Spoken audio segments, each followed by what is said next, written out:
Hi students, good morning. So இப்போ நம்ம அடுத்து பார்க்க ஒரு topic electro magnetic waves. So நம்ம இந்த உலகத்தில் அனைத்து பொருளையும் பார்க்குறோம், சரியா? அதுக்கு நம்ம கண்களை பயன்படுத்துகிறோம். அந்த கண்களுக்கு பவர் வேணும்னா லைட் இருக்கணும்.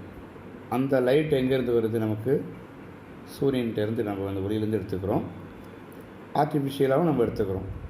ஓகே, ஸோ அப்போ இந்த எனர்ஜி அப்படிங்கிற ஒரு விஷயம், லைட் எனர்ஜி அப்படிங்கிற ஒரு விஷயம் இல்லைன்னா நம்மளால் இந்த உலகத்தில் வாழ முடியுமா அப்படின்னா ரொம்ப சிரமம்தான். ஓகே, ஸோ அந்தளவுக்கு ரொம்ப இம்பார்ட்டண்ட்டான ஒரு ரோல் நமக்கு இந்த லைட்டுங்கிறது நம்ம லைஃப்பில் இருக்குது. ஆரம்ப காலத்தில் இந்த லைட்னால் என்ன, இது எப்படி அப்படிங்கிற விஷயம் நம்ம அறிவியல் விஞ்ஞானிகளுக்கு புதிராகவே இருந்தது. அதுக்கப்புறம் அது சம்மந்தமாக நிறைய ஆராய்ச்சிகள் பண்ண ஆரம்பித்தாங்க. 19th செஞ்சுரியில் பார்த்தீங்கன்னாக்கா ஆப்டிக்ஸ் அண்ட் எலக்ட்ரோ மேக்னட்டிசம் அப்படிங்கிறது ரெண்டும் வெவ்வேறு பிரான்ச். எதோடதுன்னா ஃபிசிக்ஸோட வெவ்வேறு பிரான்ச் அப்படிங்கிற மாதிரி இருந்தது. ஸோ அதுக்கப்புறம் மேக்ஸ்வெல் இவங்களாம் வந்து என்ன பண்ணாங்கனாக்கா இந்த லைட்டோட தியரட்டிக்கலாக ஒரு ப்ரிடிக்ட் பண்ணுறாங்க. இது வந்து ஒரு எலக்ட்ரோ மேக்னெட்டிக் வேவ், இதோட ஸ்பீடு வந்து 3 × 10⁸ m/s அப்படின்னு கண்டுபிடிச்சி, இப்போ இந்த ஆப்டிக்ஸுக்கும் எலக்ட்ரோ மேக்னட்டிக்ஸும் வெவ்வேறு இல்லை, ஒன்றோட ஒன்று இன்டர் ரிலேட்டடாக இருக்கக்கூடியது அப்படின்னு சொல்கிறாரு. It is just only small portion of electromagnetic spectrum which ranges from gamma rays to radio waves. அதேமாதிரி 4th lesson சொல்லியிருப்பாங்க, ஒரு டைமை பொறுத்து வேரியேஷன் ஆகக்கூடிய மேக்னெட்டிக் ஃபீல்டு வந்து ஒரு எலக்ட்ரிக் ஃபீல்டை ப்ரொடியூஸ் பண்ணும் அப்படின்னு சொன்னார். அதே மாதிரி அப்போ அது வந்து டைமை பொறுத்து மேக்னெட்டிக் ஃபீல்டு மாறும் பொழுது, எலக்ட்ரிக் ஃபீல்டு வரும் பொழுது, ஏன் ஒரு டைமை பொறுத்து வேரி ஆகக்கூடிய எலக்ட்ரிக் ஃபீல்டால் மேக்னெட்டிக் ஃபீல்டு வரக்கூடாது அப்படிங்கிற விஷயத்த சயின்டிஸ்ட்லாம் வந்து ஒரு கொஸ்டினாக வச்சாங்க. ஸோ அதுக்கப்புறம் அதை ப்ரூவ் பண்ணுறாங்க. Later he proved that indeed it exists. யாருனாக்கா மேக்ஸ்வெல். அவர் வந்து எலக்ட்ரோ மேக்னெட்டிக் இண்டக்ஷனை ப்ரூவ் பண்ணுறாரு. அதை ஹெட்ஸ் வந்து எக்ஸ்பெரிமெண்டலாக வந்து அவரோட ப்ரிடிக்ஷனை எக்ஸ்பெரிமெண்ட்டாகவும் ப்ரூவ் பண்ணி காமிச்சார். ஸோ அதனுடைய அட்வான்ஸ் தான் இன்றைக்கி நாம் நிறைய விஷயங்களை பயன்படுத்திகிட்டு இருக்கிறோம். நிறைய டெக்னாலஜிக்கல் இன்வென்ஷன்ஸ்லாம் வந்துகிட்டு இருக்குது. லேசர் சொல்லக்கூடிய light amplification by stimulated emission of radiation, radar அதாவது ரேடியோ டிடெக்ஷன் அண்ட் ரேஞ்சிங். இது அதை விட ரொம்ப முக்கியமான விஷயம் நம்ம மொபைல் ஃபோன், இல்லையா? இதெல்லாம் நம்மளுடைய டே டு டே லைஃப்பில் ரொம்ப ரொம்ப முக்கியமாக இருக்குது. எதுக்காகன்னு கேட்டிங்கன்னா, ரொம்ப ஃபாஸ்ட்டாகவும் எஃபெக்டிவாகவும் இன்ஃபர்மேஷனை ட்ரான்ஸ்ஃபர் பண்ணுறதுக்காக, ஒரு பிளேஸ்லேருந்து இன்னொரு பிளேஸுக்கு ட்ரான்ஸ்ஃபர் பண்ணுறதுக்காக. இது எல்லாமே எதை பேஸ் பண்ணியிருக்குன்னு கேட்டிங்கன்னா, இந்த எலக்ட்ரோ மேக்னெட்டிக் வேவ். இதை தான் ஹாஸ்பிட்டல்ஸில் போனீங்கன்னாக்கா போன் ஃப்ராக்சர், அதுக்காக எக்ஸ்ரே எடுக்கிறது, அதுவும் இது one of the electromagnetic wave தான். குக்கிங்கில் பயன்படுத்தக்கூடிய மைக்ரோவேவ், அதுவும் எலக்ட்ரோ மேக்னெட்டிக் வேவ் தான். ஸோ இது மாதிரி நிறைய இடங்களில் இந்த எலக்ட்ரோ மேக்னெட்டிக் வேவ்ஸ் அப்படிங்கிறது அப்ளை ஆகுது. ஈவன் இந்த இன்ஜினியரிங், மெடிக்கல், எல்லா இதுலேயுமே இந்த சயின்டிஃபிக் ரிசர்ச் அனைத்துலேயுமே இந்த எலக்ட்ரோ மேக்னெட்டிக் வேவ்ஸ் அப்படிங்கிறது வந்து இந்த எல்லா ஏரியாவையும் கவர் பண்ணி ஒரு அப்ளிகேஷன் கொடுக்கக்கூடிய ஒரு முக்கியமான ஒரு பார்ட்டாக இருக்குது. Next Maxwell equations of integral form. இந்த எலக்ட்ரோ மேக்னெட்டிக் வேவ்ஸ் இருக்கு இல்லையா, அதை எலக்ட்ரோ டைனமிக்ஸ் அப்படிங்கிற ஒரு சொல்கிறாரு. இந்த எலக்ட்ரோ டைனமிக்கை என்ன பண்ணுறது பாருங்க, can be summarized into 4 basic equations, that is known as Maxwell equation. இந்த எலக்ட்ரோ டைனமிக்ஸை ஒரு 4 பேசிக் ஈக்குவேஷன் மூலமாக எக்ஸ்பிளைன் பண்ணுறாரு. அதுதான் மேக்ஸ்வெல் ஈக்குவேஷன் சொல்கிறாங்க. இந்த ஈக்குவேஷன்ஸ் என்ன சொல்லுது பாருங்கள், are the analogues to Newton equations in mechanics.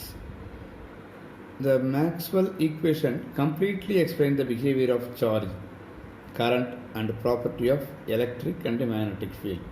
எதை பற்றிலாம் இது பண்ணுது பாருங்கள், completely explains the behavior of charge, current and property of electric and magnetic field. And these equations can be written in integral form.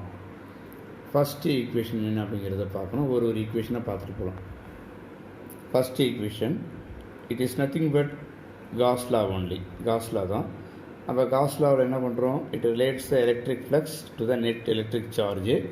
அப்போ electric ஃபீல்டோட இருக்கக்கூடியது இல்லையா, அதனால் integral EDA line integral EDA is equal to Q enclosed by epsilon naught. Qங்கிறது charge. அப்போ EDA ங்கிறது electric field, Qங்கிறது net charge enclosed. அப்போ என்ன சொல்ல பாருங்கள், this equation is true for both discrete and continuous distribution of charges, and it is also indicate the electric field lines start from the positive charge and terminate at the negative charge. அது என்ன சொல்கிறாங்க பாருங்கள், இந்த electric field lines வந்து எப்படி இருக்கு பாருங்கள், it do not form the continuous closed form.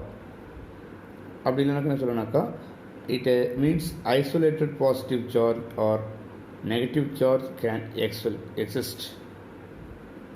ரெண்டாவது ஈக்குவேஷன் இதுக்கு ஸ்பெசிஃபிக்காக நேம் கிடையாது, ஆனால் என்ன சொல்கிறாங்கன்னா, it is similar to the cause law in electrostatics. அது எலக்ட்ரோஸ்டாட்டிக்ஸில் எப்படி ஒரு காஸ் லா இருக்கோ அதே மாதிரி எலக்ட்ரோஸ்டாட்டிக்ஸ் பேரும் மேக்னட்டிசம் இருந்தால் எப்படி இருக்கும் அப்படின்னு பார்த்தா அதுதான் இந்த செகண்ட் லா. அப்போ இதுக்கான equation line integral BDA is equal to 0. சரியா? அப்போ the surface integral of magnetic field over a closed surface is 0. அதோட ஈக்குவேஷன் தான் அங்கே இருக்குது. அப்போ Pங்கிறது மேக்னட்டிக் ஃபீல்டு, ஏங்கிறது ஏரியா. அப்போ என்ன சொல்லுவாங்க, this equation implies that the magnetic lines of force form a continuous closed form. Otherwise it means that no isolated magnetic monopole exists. அந்த இதில் வந்து மோனோஃபோல், அதாவது ஐசோலேட்டடாக எலக்ட்ரிக் ஃபீல்டு இருக்குன்னு சொல்லியிருந்தோம். இங்கே இருக்குது பாருங்கள், இதில் it means isolated positive charge or negative charge can exist. இந்த இடத்துல அது மாதிரி கிடையாது. ஸோ தேர்ட் ஈக்குவேஷன் வந்து Faraday's laws of electromagnetic induction. அப்போ இது என்ன பண்ணுதுனாக்கா, எலக்ட்ரிக் ஃபீல்டையும் அது எப்படி மேக்னட்டிக் ஃப்ளக்ஸோட சேஞ்ச் ஆகுது, changing electromagnetic flux, it relates electric field with changing magnetic flux அப்படிங்கிறது. இப்போ அதுக்கான equation E/dl is equal to minus d∅v/dt. இதில் ஈங்கிறது எலக்ட்ரிக் ஃபீல்டு. இதில் என்ன சொல்கிறாங்க பாருங்கள், the line integral of the electric field around any closed path is equal to rate of change of magnetic flux d/dt of phi-v. phi-ங்கிறது magnetic flux by dt அப்படிங்கிறது. So அப்போ அந்த closed பாத்தில் இருக்கக்கூடிய என்ன கொடுத்துருங்க பாருங்கள். First this equation implies that the line integral of the electric field around any closed path is equal to rate of change of magnetic flux through the closed path bounded by the surface. So இன்றைக்கி இருக்கக்கூடிய இந்த technology ரெவல்யூஷனில் Faraday's law of electromagnetic induction அப்படிங்கிறது ரொம்ப இம்பார்ட்டண்ட்டான ஒரு விஷயமாக இருக்குது. அடுத்து fourth equation, it is modified Ampere circuital law and it is also known as Ampere Maxwell law. என்ன சொல்லுது அப்படின்னு பார்த்தீங்கன்னா, இதுதான் line integral or closed line integral BDL is equal to mu naught I enclosed plus mu naught epsilon naught d/dt of EDA. ரெண்டையும் add பண்ணிக்கிறோம். இது Maxwell கூடியது, இது வந்து ஆம்பியர் சர்க்யூட்டல் லாவில் இருக்கக்கூடியது. ரெண்டையும் ஆட் பண்ணிக்கிறோம். ஓகே, என்ன சொல்கிறாங்க பாருங்கள், இதில் Bங்கிறது மேக்னட்டிக் ஃபீல்டு. இது எது கொடுக்குதுனாக்கா, both conduction and also displacement current produce magnetic field. So these are the four equations are known as Maxwell equations in electrodynamics.